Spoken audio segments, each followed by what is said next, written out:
আসসালামু আলাইকুম রহমতুল্লাহি ওয়া বারাকাতুহু। চারিদিকে বৃষ্টি, দেখুন আমাদের বাড়ি বর্ষণের কারণে বাড়িতে পানি উঠে গেছে। এই চারিপাশে পানি, যার কারণে চলাফেরা করতে খুব অসুবিধা হয়ে যাচ্ছে। অত এলাকা সব পানির নিচে চলে গেছে।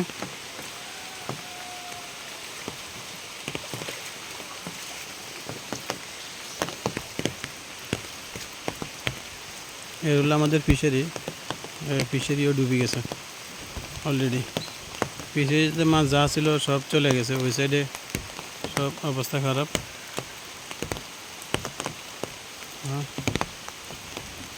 ফিশারি সব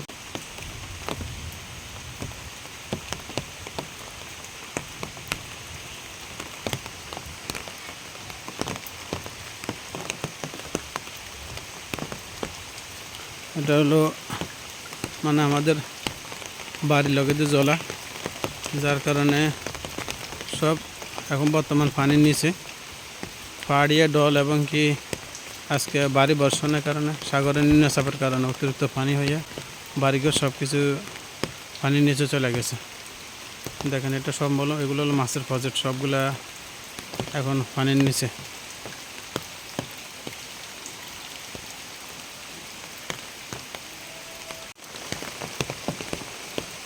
এই হলো রাস্তাঘাট সব পানির নিচে চলে গেছে। দেখেন রাস্তাগুলো সব পানির নিচে, মানুষজন চলাফেরা করবে এরকম অবস্থা বর্তমানে নাই।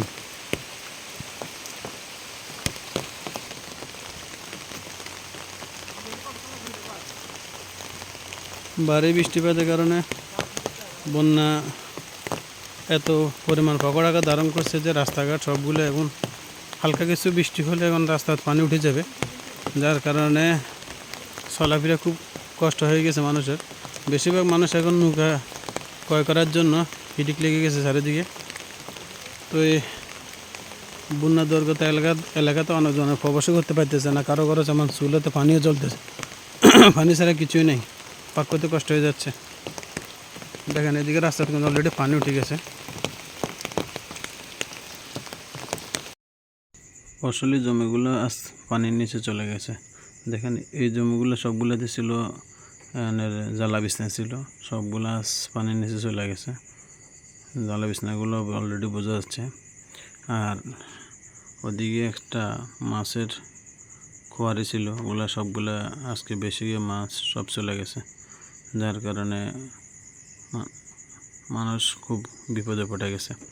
আর সামনের অনেক একটা বাড়িতে প্রচুর পরিমাণ পানি ঢুকে ঘর বাড়িগুলোতে পানি ঢুকে গেছে, যার কারণে মানুষ অনেকজন পানিবন্দী হয়ে পড়ছে। পানিবন্দী হয়ে পড়ছে প্রায় এখানে অন্তত পক্ষে 40-50টা পরিবার আছে এই বাড়িতে। এভাবে প্রায় অনেকগুলা বাড়িতে মানুষ পানিবন্দী হয়ে পড়ছে। সামনে যত যায় তো সবগুলোতে পানি। আমি যেখানে বর্তমান দাঁড়িয়ে রয়েছে সেখানে আমার হাঁটুর উপরে আছে বর্তমান পানি, হাঁটুর উপরে পানি আছে এখানে, যার কারণে ওদিকে যাওয়া যাচ্ছে না। আমি শুধু এখান থেকে ফুটেজটা নিয়ে নিছি। আর সামনে দেখেন একটা বাড়িতে প্রচুর পরিমাণ পানি।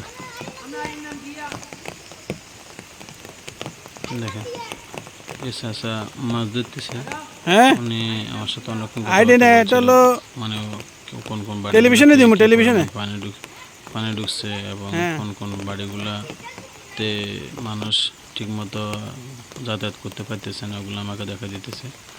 দেখেন এই বাড়িতে পানি ঢুকছে এবং কি বাড়িতে মানুষজন নাই, সবাই তালা দিয়ে চলে গেছে। ওরা এখনও এখানে বাড়ি রেডি হয় না দেখে থাকে না, তবে এই সাইডে যতগুলো বাড়ি আছে সবগুলো বাড়িতে মানুষজন থাকে, তবে ওরা বেশিরভাগ গেছে পানিতে থাকার কারণে। দেখেন একটা বাড়ির রাস্তা, এই বাড়ির রাস্তায় পানি উঠে গেছে। আর এটা হচ্ছে মানুষের চলাফেরা করার জন্য পাবলিকের রাস্তা আর কি। রাস্তার দোনো সাইডে কিন্তু দোনো সাইডে দুইটা আছে ছোটো ছোটো পুষ্কুন্ডি, ওগুলো কিন্তু পুড়ে গেছে। পানি অলরেডি মানুষের ঘরের বাড়িতে চলে গেছে। দেখেন যে এটা হলো পশুলা মোহরবাগ যে এলাকাটা, পশুলা মোহরবাগ যা মানুষের দেখতে পারেন বিল্ডিং করছে, বিল্ডিংয়ে তো কিন্তু পানি ঢুকে গেছে অলরেডি। দেখেন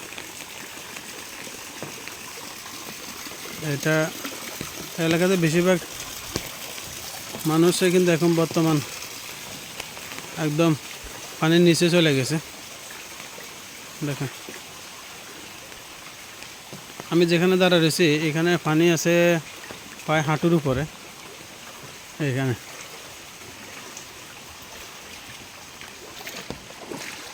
দেখেন এই সাইডে যতগুলো পুকুর আছে সবগুলা পুকুর বর্তমান প্লাবিত হয়ে মাছ চলে গেছে, সব চলে গেছে। আর 2015-তে একটু বন্যা হয়েছিল, 2015 পরে এই পরিমাণ আর ফকর আকার ধারণ করে না এই পরিমাণ বন্যা। এখন এই বন্যা এই পরিমাণ হয়েছে যে মানুষের বাড়িঘর সবগুলো পানির নিচে চলে গেছে।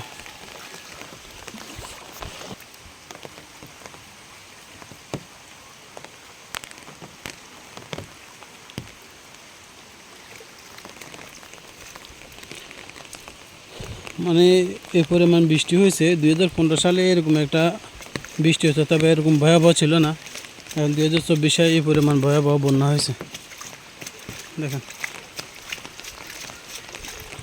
জানি না আমি আর কতটুকু যেতে পারবো বুঝতে পারতেছি না, যতটুকু সামনে যাইতেছে ততটুকু শুধু বন্যার পানি ছাড়া আর কিছু দেখা যাচ্ছে না।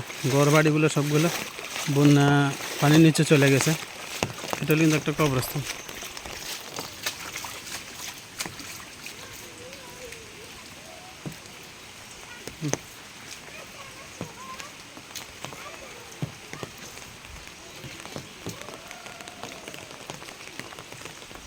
দেখেন